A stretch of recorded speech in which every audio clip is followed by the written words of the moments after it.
আসসালামু আলাইকুম। দেশের রাজনৈতিক পরিস্থিতি দর্শক আপনারা জানেন, দেশ বিদেশ থেকে সবাই উদ্বিগ্ন কি হতে যাচ্ছে দেশে। বিবিসি বাংলা কিছুক্ষণ আগে একটি রিপোর্ট করেছে, কাদির কল্লোল রিপোর্টটি করেছেন। সেখানে শিরোনাম হচ্ছে পদত্যাগের ভাবনার মতো সংকটে কিভাবে পড়লেন অধ্যাপক ইউনূস, আর এই অবস্থা থেকে উত্তরণের জন্য তিনি কি কৌশল নিয়েছেন তা নিয়ে একটি রিপোর্ট এবং বিশ্লেষণ করেছেন। বিভিন্ন জনের মতামত নিয়েছেন। দর্শক, এই প্রসঙ্গে আমারও ছোট্ট বিশ্লেষণ আছে। তার আগে ভয়েস বাংলার এই প্রতিবেদন এবং বিশ্লেষণগুলোতে আপনার মতামত চাই। লাইক শেয়ার দিয়ে সঙ্গেই থাকুন, অবশ্যই সাবস্ক্রাইব করবেন। তো যেই লেখাটা এখানে এসছে তাতে বলা হচ্ছে যে বাংলাদেশের অন্তর্বর্তী সরকার এক সংকটময় পরিস্থিতিতে উপনীত হয়েছে। প্রধান উপদেষ্টা অধ্যাপক মোহাম্মদ ইউনূসের পদত্যাগের আলোচনা সামনে আসায় এই সরকারের ভবিষ্যৎ নিয়েই অনিশ্চয়তা সৃষ্টি হয়েছে।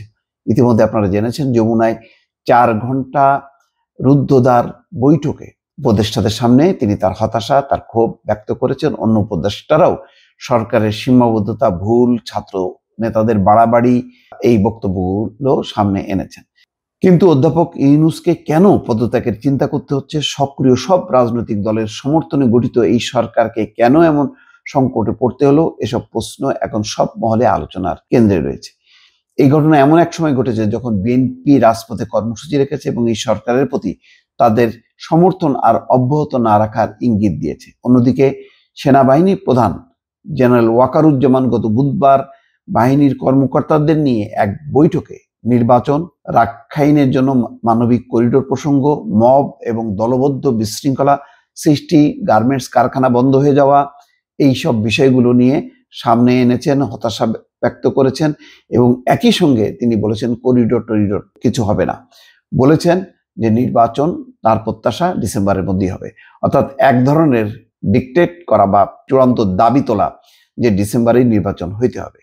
তো এইসব বিষয়গুলো নিয়ে ডক্টর মোহাম্মদ ইউনূস চিন্তিত হয়ে পড়েছেন এবং বৃহস্পতিবার অন্য উপদেষ্টাদের সঙ্গে এক অনির্ধারিত বৈঠক করে তিনি তার পদত্যাগের ভাবনা তখন ব্যক্ত করেছেন। সেক্ষেত্রে নানা পক্ষের প্রতিবন্ধকতার পাশাপাশি রাজনৈতিক দলগুলোর অসহযোগিতায় তার সরকার কাজ করতে পারছে না বলেও ক্ষোভ এবং হতাশা ব্যক্ত করেছেন।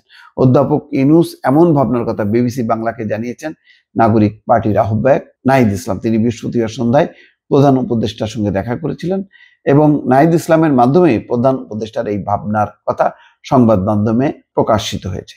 রাজনৈতিক দলগুলো পরিস্থিতিটাকে নানাভাবে বিশ্লেষণ করেছেন। বিএনপি বলছে নির্বাচনে সুনির্দিষ্ট রোডম্যাপ এবং 3 জন উপদেষ্টার পদত্যাগের তাদের দাবি এড়াতে প্রধান উপদেষ্টার পদত্যাগের ভাবনার কথা সামনে আনা হয়েছে। দলটির নীতি নির্ধারণী পর্যায়ের একজন নেতা বিবিসি বাংলাকে বলেন, দেশ পরিচালনা করতে গিয়ে আবেগ সৃষ্টি করার কিছু নেই। অর্থাৎ এই সমস্ত দাবিগুলোর ব্যাপারে ডক্টর মোহাম্মদ ইউনূস আর থাকতে চান না, পদত্যাগ করতে চান। এইসব কথা সামনে এনে একটা আবেগ তৈরি করা, যাতে মানুষ যাতে উদ্বুদ্ধ হয় এবং মানুষ যাতে রাস্তায় নেমে ক্ষোভ প্রকাশ করেন এবং বলতে থাকেন যে ডক্টর ইউনূসকে আমরা ক্ষমতায় রাখতে চাই, দেখতে চাই। অর্থাৎ এক ধরনের ভাবাবেগ তৈরি করার চেষ্টা বা কৌশল হিসাবে বিএনপি নেতারা বর্ণনা করছেন। বিএনপি সহ বিভিন্ন দলের নেতারা এও বলেছেন, সরকারের দুর্বলতার কারণে পরিস্থিতি সামলাতে যখন ব্যর্থতার প্রশ্ন আসছে তখন পদত্যাগের এই ভাবনার কথা রাজনৈতিক দলগুলোর প্রতি এক ধরনের হুমকি বা সতর্কতা বলে তারা মনে করছেন। এখন অন্তর্বর্তী সরকারের এই সংকট সামলাতে জামাত ইসলাম সর্বদলীয় বৈঠকের ডাকারও পরামর্শ দিয়েছেন। তবে পরিস্থিতি নিয়ে সরকারের পক্ষ থেকে আনুষ্ঠানিক বক্তব্য এখনো দেওয়া হয়নি। দর্শক, বুঝতে পারছেন যে রাজনৈতিক দলগুলো বুঝতে পারছে যে রাজনৈতিক দলগুলিকে অ্যাভয়েড করে সরকার চালাচ্ছেন ডক্টর ইউনূস। তিনি ছাত্রদের কথা অনুযায়ী চলছেন, এই অভিযোগ আসছে বারবার।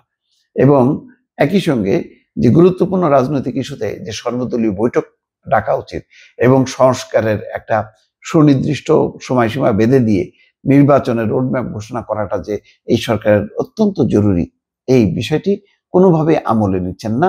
ফলে দিনকে দিন ক্ষোভ বিক্ষোভ বাড়ছে রাজনৈতিক দলগুলোর মধ্যে। দর্শক, ভালো থাকবেন। আল্লাহ হাফেজ।